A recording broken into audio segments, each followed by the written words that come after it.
हमारे साथ इस वक्त बातचीत करने के लिए कुंवर प्रणब सिंह चैंपियन हैं, जो कि किसी परिचय के मुहताज नहीं है। सर, सबसे ज़्यादा प्रभावित यही क्षेत्र है जिसको आप रिप्रेजेंट करते रहे हैं।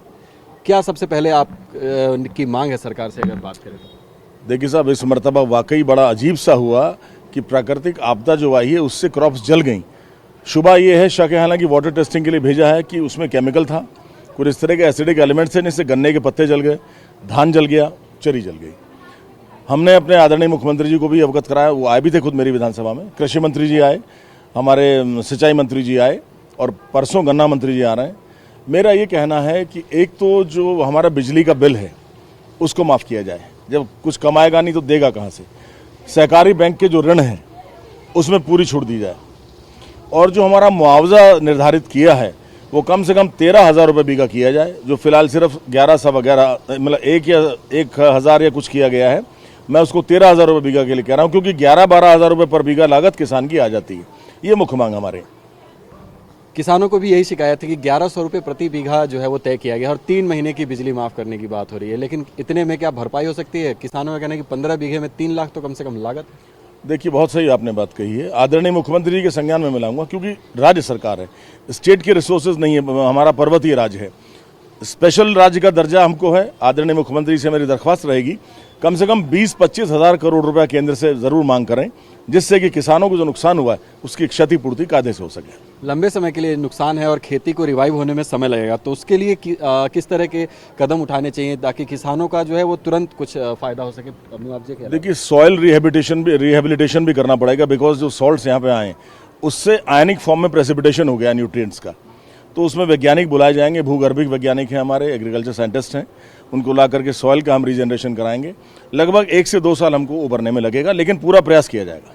जहाँ पर बाढ़ ग्रसित इलाके हैं, मिट्टी काली पड़ती जा रही है, और लोगों का कहना है कि इसमें जो औद्योगिक क्षेत्र से जो केमिकल मिल गए हैं, पानी में मिक्स हो गए हैं, उससे बहुत नुकसान हुआ है खेती को, और उसके उपज क्षमता को भी इससे वो प्रभावित होगी। तो क्या इंडस्ट्रियलाइजेशन को रोका जाएगा फिर खेतों को ठीक करने के लिए, या फिर क्या इसका उपाय होगा? ऐसा नहीं, इंडस्ट्रियलाइजेशन तो नहीं रुकेगा, लेकिन जो वेस्ट डिस्पोजल का प्लान था, देखिए इंडस्ट्री की भी गलती नहीं। जब पानी आया बाढ़ का तो इंडस्ट्री में भी घुसा, वहाँ जो वेस्ट प्रोडक्ट पड़े हुए थे वो पानी में बह गए। आगे से कुछ सेफ्टी मेजर्स इस तरह के किए जाएंगे, डीपीसी लेवल फैक्ट्रीज का ऊंचा हो, पानी निरोधक वहाँ पे वॉल्स बने, ये सब किया जाएगा, फायदा होगा उससे। इस विधानसभा क्षेत्र की अगर बात करें तो कितने गांव हैं जो इसकी जद में आए हैं? देखिए, पूरा खानपुर ब्लॉक है और आधा लक्सर ब्लॉक है। कुल मिला के लगभग 45 गाँव हमारे हैं जो उसकी जद में आए हैं, और उनके लिए हम पूरी चेष्टा कर रहे हैं सरकार से, और सरकार हमारा साथ दे रही है। कितने समय में धरातल पर अगर बात करें तो चीज़ें दिखने लग जाएंगी? क्योंकि जनता की हमेशा शिकायत ये रहती है कि नेता मंत्री आते हैं, बात करते हैं, आश्वासन देते हैं और चले जाते हैं, लेकिन होता नहीं है कुछ। मान्यवर, आज हमने दूध डेयरी परियोजना महिलाओं के लिए प्रारंभ कराई है। हमारे जिला दुग्ध संघ के चेयरमैन डॉक्टर रणवीर सिंह जी आए, पूरा स्टाफ इनका आया, और उसमें 75% का हमारा लोन में माफ़ी है, सब्सिडी है। अगर 1 लाख रुपये महिला लेती है तो उसको सिर्फ 25,000 देना होगा, और हर गांव में 30 महिलाएं इस डेयरी को बनाएंगी, जिसमें 10 दुधारू पशु वाली होंगी। और जैसे ही वो फॉर्मेशन हो जाएगा, कल से हम सोसाइटी बनवा रहे हैं, और 1 हफ्ते में सबको पैसा मिल जाएगा। सबसे पहला हम एक शॉर्ट इन द आर्म है, उनको दे रहे हैं पैसा दूध विभाग से। उसके बाद मुख्यमंत्री से वार्ता हुई है, जो फसल का मुआवजा है 1 महीने के अंदर अंदर उसका भी निस्तारण हो जाएगा, और बाकी जो छूट मिल रही है उससे भी बहुत फायदा होगा। देश के मैदानी इलाकों में मानसून का बारिश किसानों के लिए खुशियां लेकर आता है, लेकिन पहाड़ी इलाकों में इस बार मानसून का बारिश यहां के किसानों के लिए आपदा लेकर आया। तमाम फसल बर्बाद हो गए। इस वक्त हम हरिद्वार के लक्सर इलाके में मौजूद हैं, और हम आपको एक खेत की तस्वीर दिखा रहे हैं। इस खेत की तस्वीर देखिए, यहाँ पर गन्ने की फसल बोई गई थी, लहलहा रही थी, लेकिन बारिश का तांडव ऐसा हुआ कि यहाँ पर बारिश और बाढ़ ने सब कुछ बर्बाद कर दिया। और सिर्फ बारिश ही नहीं, नदियों के भी बांध टूटे, उनका भी पानी ओवरफ्लो हुआ, और उसकी वजह से भी पूरे के पूरे ग्रामीण क्षेत्रों में पानी घुसा। और उसके बाद जो हालात हुए वो आप देख सकते हैं कि जो फसल हरी भरी थी, लहलहा रही थी, वो आज जमींदोज हो चुकी है, सड़ चुकी है, और इस तरह से पूरे के पूरे खेत बर्बाद हो गए। गन्ने की फसल मुख्य रूप से यहाँ पर होती है, तमाम किसान यहाँ पर गन्ने की खेती करते हैं, और उनका ही कहना है कि 80 से 90% तक खेत यहाँ पर बर्बाद हुए हैं। इस वक्त हम गांव के बीचों बीच इन्हीं खेतों में आए हैं, और यहाँ पर लोग भी मिल गए हमें, उनसे बातचीत भी करेंगे। सबसे पहले अपना नाम और परिचय बताएं। मैं रणजीत सिंह, प्रधान पति हूँ और जो ये जो बारिश हुई थी 8 तारीख से लगातार बारिश हो रही है, और हमारे यहाँ जो है ना, जो पानी आता है सिडकुल से, जो है हरिद्वार क्षेत्र से का सब इधर से डिस्टिलरी फैक्ट्री उधर का सारी, उधर का केमिकल यहाँ पे आ जाता है। और कुछ हमारे यहाँ एक ये डिस्टिलरी फैक्ट्री है इधर, ये शुगर मिल हमारे पास, इसमें जो केमिकल होता है उसका केमिकल जो हमारी फसलों से गुजर कर जाता है ना, उसमें हमारी फसलें सभी बर्बाद हो जाती है। इसके कारण हमारी जैसे फसल देख रही है तो खत्म होगी, लेकिन जब ये पानी सड़ने शुरू हो जाएगा ना, इस पे गर्मी पड़ेगी, ये फसल जो बाकी नहीं सब नष्ट हो चुकी होगी। गांव में मुख्य रूप से गन्ने की फसल होती है, कितना फसल बर्बाद हो गया इसके बारे में? हमारे यहाँ का लगभग 70-80% बिल्कुल खत्म हो चुका है। सिर्फ बारिश का पानी था या नदियों का पानी भी आपके गांव में? वैसे तो हमारे यहाँ बारिश का ही पानी ज्यादातर आता है, लेकिन अब के नदी का भी पानी हुआ, क्योंकि बांध टूट गया था हमारे सुलानी बांध, उसकी वजह से हमारे यहाँ इधर पानी आ चुका था इसका। बिल्कुल, तो आप देख सकते हैं कि और यहाँ के स्थानीय लोग भी मौजूद हैं, किसान हैं जिनकी फसल बर्बाद हुई। कितनी फसल आपकी बर्बाद हुई? मेरी 40 बीघे गन्ना नष्ट। 40 बीघे गन्ना। 40 बीघे धान वो सब बह गया। सरकार की तरफ से कोई मुआवजे वगैरह की घोषणा? कोई घोषणा नहीं अभी मुआवजे की हुई, कोई मुआवजा नहीं मिला, ना उम्मीद है इस तरह के हालात में मिलने की। लेकिन सरकार में जो मंत्री हैं वो सर्वे के लिए भी आए थे यहाँ पे, सुना है? सर्वे इधर हमारे गांव में कोई मंत्री नहीं आया, कोई विधायक नहीं आया अब तक। लक्सर क्षेत्र में आए हैं, गांव में कोई नहीं आया अब तक। गांव में भी तो कोई नहीं आया? कोई नहीं आया गांव में।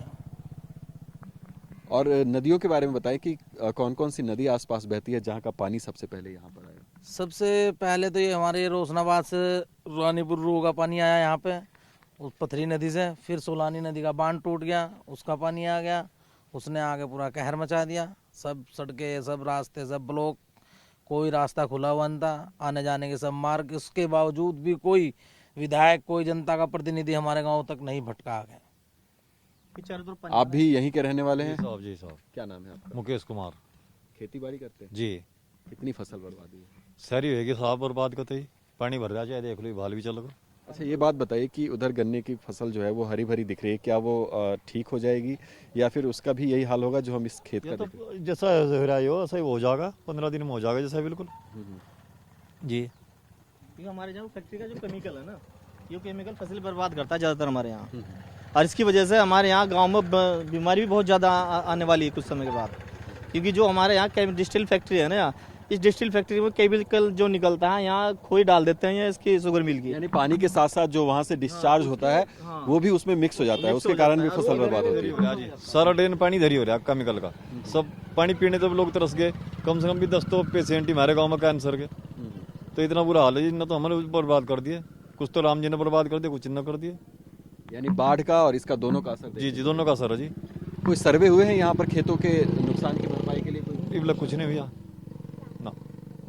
आप गांव के प्रधान हैं, आपने कभी बात की किसी जनप्रतिनिधि से, विधायक सांसद जो भी है उनसे कोशिश की? नहीं, इसमें बात हमने एसडीएम साहब को ज्ञापन दिया था, उसमें एसडीएम साहब ने कहा था कि पूर्ण रूप से हमने, हमारे जो प्रधान अध्यक्ष हैं हमने उन्हें भी कहा, ठीक है, उन हम सब इकट्ठे प्रधान हो गए, तहसील में गए, एसडीएम साहब को हमने ज्ञापन दिया कि सर हमारे जो लक्सर जो ब्लॉक है इसे पूर्ण रूप से बाढ़ ग्रस्त कर दिया जाए। तो उन्होंने आश्वासन दे दिया, शायद बाढ़ ग्रस्त कर दिया है। अच्छा। लेकिन जो हमारे नेता आते हैं ये अपना लक्सर में हो गए, हमारे गांव तक कोई भी नेता अभी यहाँ तक कोई भी नेता नहीं आया। अभी तक कोई ठोस मुआवजे की घोषणा नहीं नहीं, हुई। कोई मुआवजे कोई घोषणा नहीं की, बस अभी कोई इसके बारे में कोई वो नहीं होता। तो आप देख सकते हैं कि यहाँ लक्सर में लोगों की अपनी शिकायतें भी हैं। उनका कहना है कि एक तो बाढ़ का पानी आया, बारिश का पानी आया, उसके कारण भी ये बाढ़ हुआ, और उसके अलावा जो फैक्ट्रियां हैं वहाँ से जो डिस्चार्ज होता है वो जब इन पानियों के साथ मिक्स हो जाते हैं तो उसमें ऐसे हानिकारक केमिकल्स होते हैं जिसके कारण भी फसलों पर असर पड़ता है, यहाँ का जो ग्राउंड वाटर है उस पर असर पड़ता है, लोगों के स्वास्थ्य पर भी इसका असर पड़ता है। तो इन तमाम चीज़ों से बाढ़ ग्रसित इलाका जो है पूरा का पूरा लक्सर क्षेत्र जो कि हरिद्वार जिले में आता है वो इस वक्त जूझ रहा है। उनकी शिकायतें हैं, लेकिन उनका ये कहना है कि स्थानीय प्रशासन ने बाढ़ ग्रसित जरूर घोषित किया, लेकिन मुआवजे की घोषणा का अभी भी इंतजार है। TV9 भारतवर्ष के लिए निरंजन के साथ हरिद्वार लक्सर से मैं अभिजीत ठाकुर।